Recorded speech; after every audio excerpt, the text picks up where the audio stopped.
morning. Many years ago, there was a 12-year-old boy who lived in a small town on the northeast corner of the Sea of Galilee.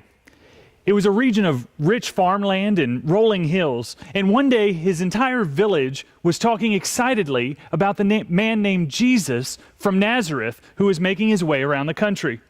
They weren't sure if he was the highly anticipated Messiah that would save them from Roman rule, or if he was just some kind of great teacher. But what they did know for sure was that he spoke with unique style and authority, and he was known to be a miracle worker.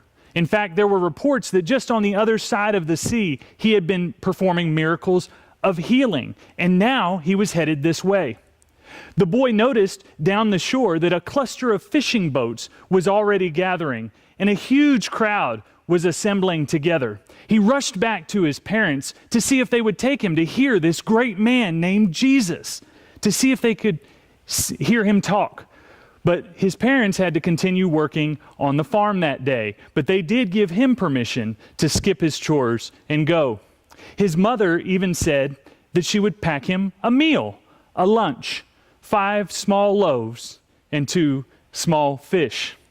He began walking toward the gathering a few miles down the shore with some of the adults from the village who were bringing their family members who were sick and needed healing. After an hour of walking, they had reached the outlying portions of the huge crowd. Jesus and his inner circle were on the top of the hill, looking over the sea, and the crowd was spilling down the hill.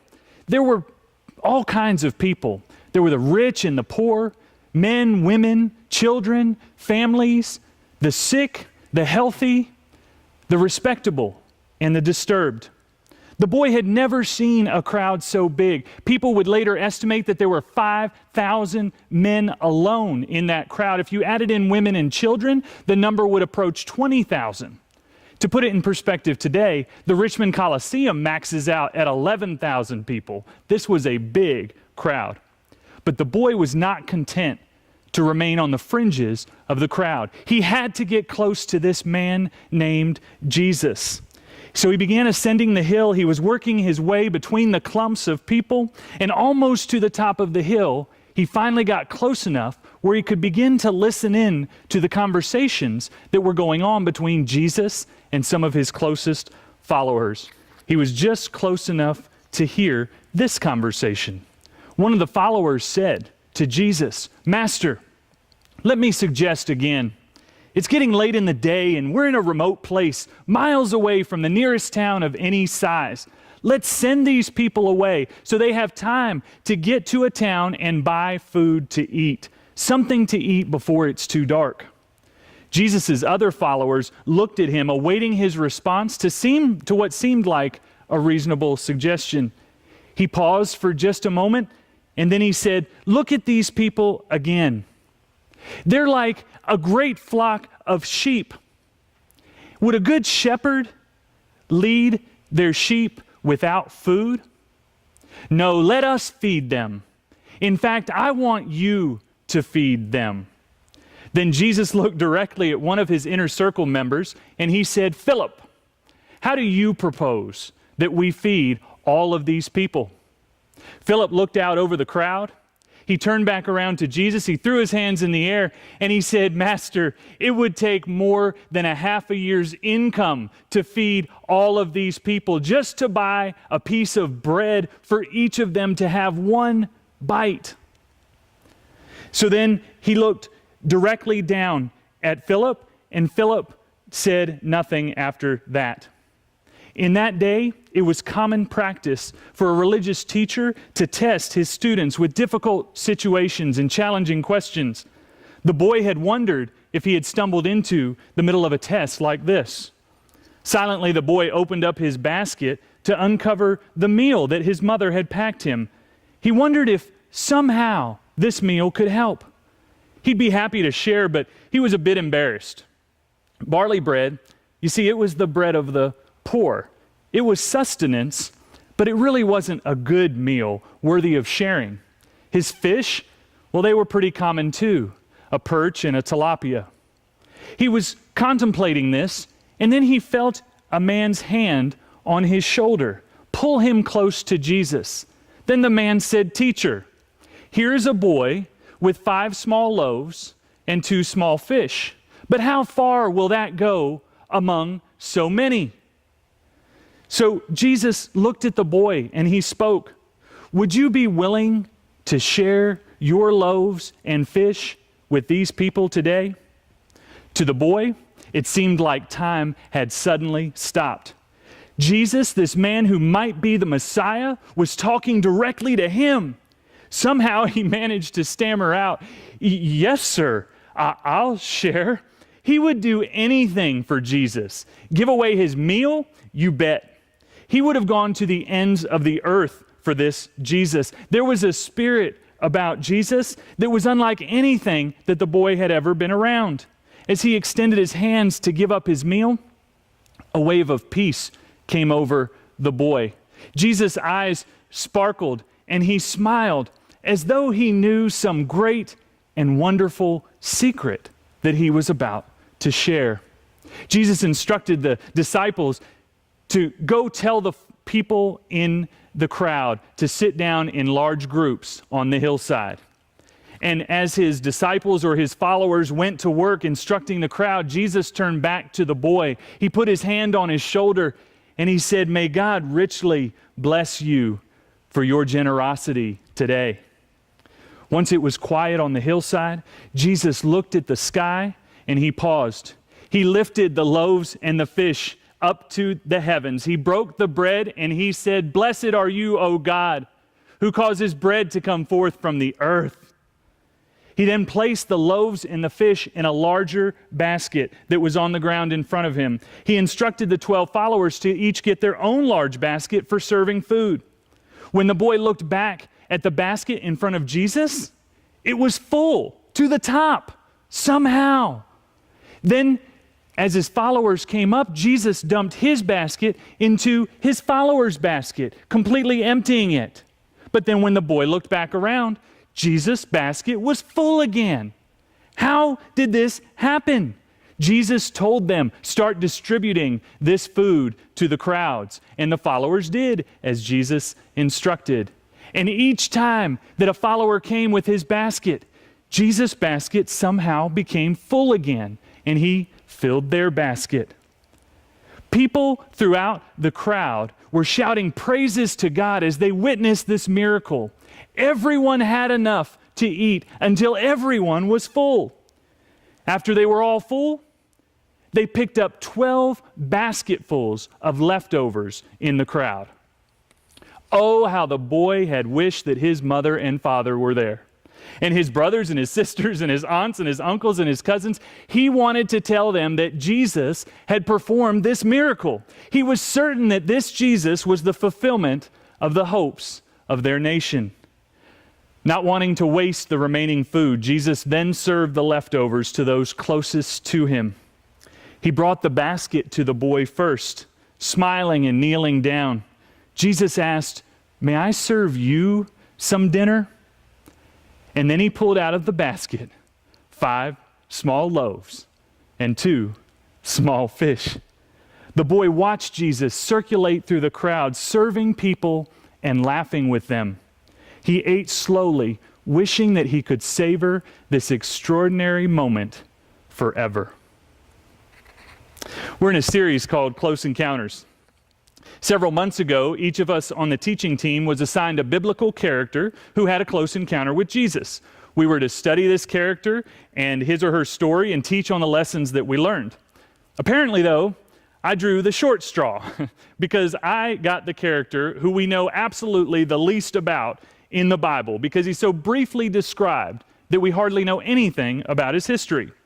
Here's the sum total of what the Bible says about who he is in John chapter 6, verse 9. Here's a boy with 5 small loaves and 2 small fish. That's it. It's all we know about him. He's a boy, and he brought his lunch. Then the rest of the chapter goes on to describe how Jesus used this boy and his lunch to perform one of the largest miracles in recorded history. The Bible is full of stories of relatively unknown, common people like this boy who had close encounters with Jesus. So why are the details left out about these people? Did God mess up? Is the Bible incomplete? I don't think so. I think that the Bible has exactly what God intended it to have. In cases like this, the Bible leaves out some details, and we can fill in the blanks to imagine how we think that it might have occurred. That's what I did for this story, and I think God's okay with that. I adapted it from a creative account originally written by a pastor named David Beck. He considered other historical facts, including the culture of the day and the economics of the area.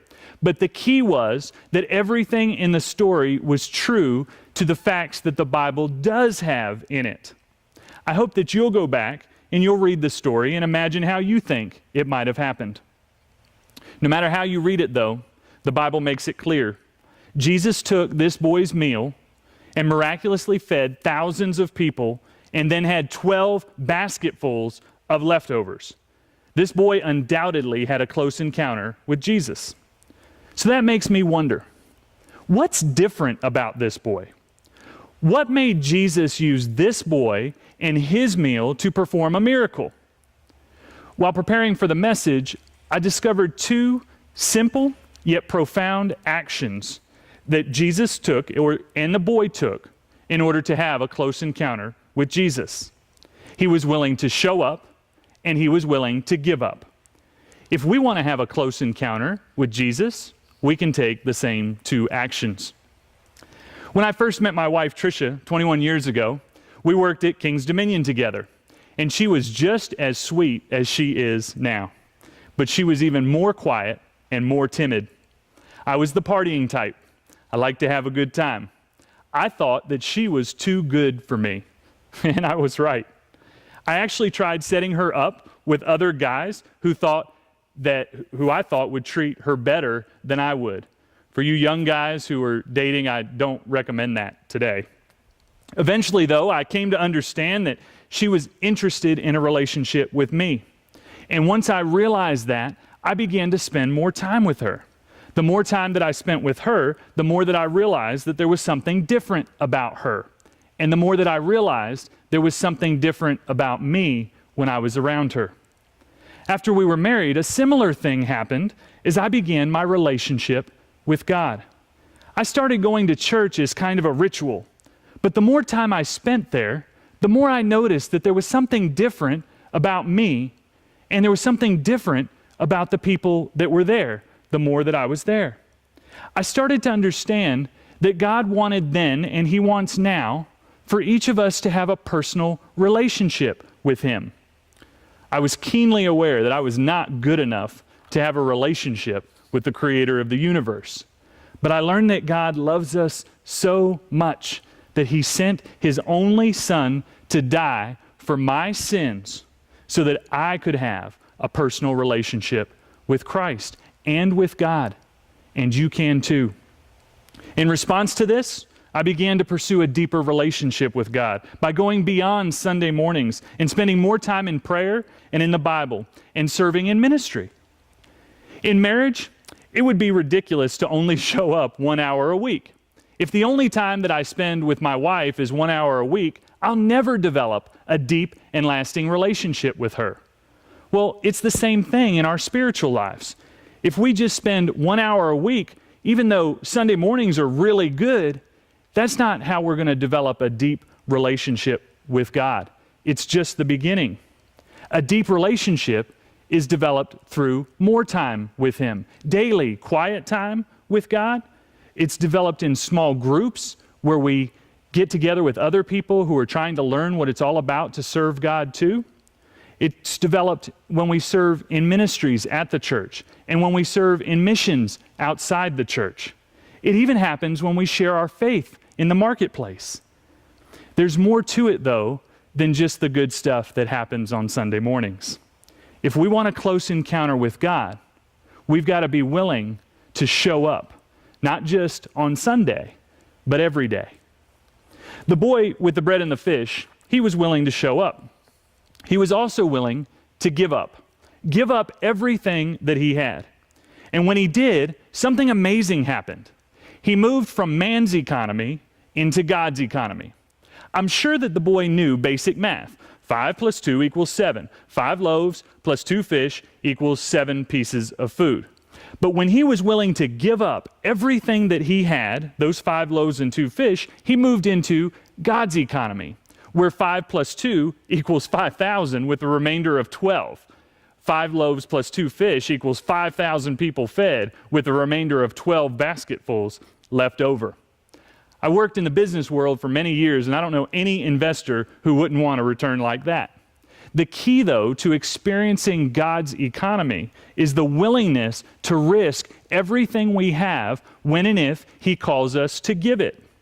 That doesn't mean that God's calling us to poverty. It just means that we have to be willing to hold everything that we own with an open hand. I've got a problem, though. Being willing to give up my stuff, it's hard for me. I like my stuff. I like my house. I like my car. I like steak. Not hamburger steak, but ribeye steak. I like good food. But when I struggle with this, it helps me to remember that none of my stuff is really my stuff to start with. God owns it all anyway. In Psalm 50, verse 12, God says to us with a bit of humor, "If I were hungry, I wouldn't even tell you. The world is mine and everything in it." This psalm puts this into perspective for us. The Creator doesn't need anything from the created.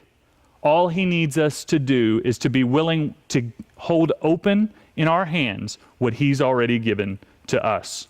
It's an acknowledgement that He gave it to us to start with. Most of you know that in 2003, our then 3-year-old son Eli had a tragic accident that left him disabled. It's been a very tough road, but those of you who know Eli know that he is a joy, and he brings joy to everyone that he comes in contact with.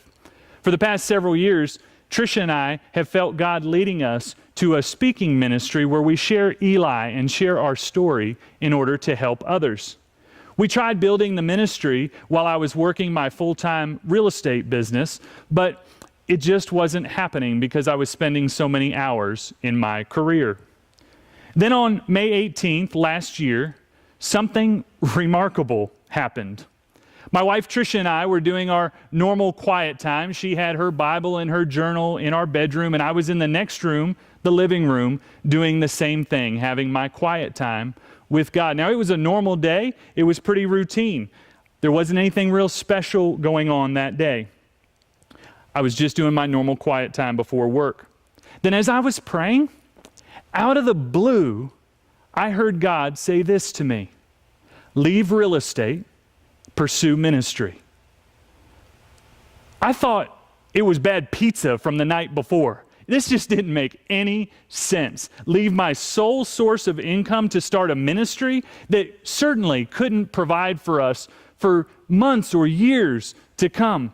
It just didn't make any sense. We didn't have any savings because we'd lost pretty much everything when the market went south in 2009. We were beginning to rebuild. Things were going well, but we only had about a month of expenses saved up. So Tricia going back to work, that wasn't really an option because she homeschooled Eli, and she was his primary caregiver, his primary therapist even. And I knew that after going through Financial Peace University, borrowing was not the right thing to do.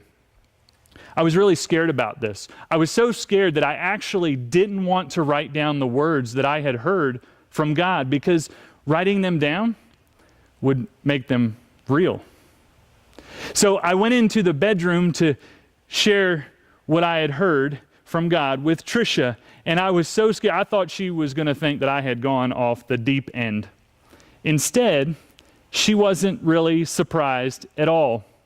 You see, just a few moments before I heard those words from God, Tricia was praying these words to Him: "God, John is doing too much. I can't tell him what to let go of, but it's got to be something, so I pray that you'll tell him." And then just a moment later, God spoke the words to me out of the blue: "Leave real estate, pursue ministry." It was crazy. But we were so sure that this was God speaking that we felt that it would have been crazier not to do it. So 12 days later, I left my business so that we could pursue ministry full time. Ever since that day, something ridiculous has been happening. Every month for the last 14 months, God has provided the income that we need to pay our bills, but never more than 30 days at a time. He's been providing GJIT, just enough, just in time. Last year, for no predictable reason, even though I only worked for 5 months of the year, my residual income from my business doubled over the year before. That just didn't make any sense. It's never been predictable, but God keeps providing from other sources also. Sometimes from people who are donating because they believe in our mission, but it's never predictable, and it's never more than 30 days in advance.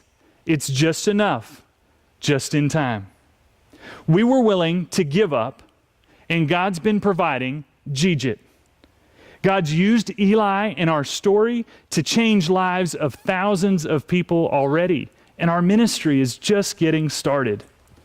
Our faith has been strengthened as we're finally getting used to the concepts that God owns it all, and if we're willing to give up everything, we can experience a close encounter with Him.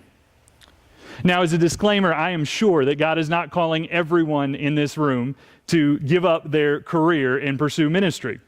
But I've learned from personal experience that just like with the boy with the loaves and the fish, if we're willing to show up to meet Him, and we're willing to give up everything we have to serve Him, that we can each have a close encounter with Him. What would it take for you to have a close encounter with God? Do you need to show up more often? Could you use more daily quiet time with God? Is there a ministry or even a mission or a small group that you know God's been leading you to, but you just haven't made the time? Maybe it's time to show up. Is there an area of your life that you've been holding back from God? Maybe it's your money or your stuff or your time, something that you know God gave to you, but you might not have been holding it open to give back to Him. Maybe it's time to give up, or at least be willing to give up what you have to have a close encounter with God. Maybe it's time to show up and give up.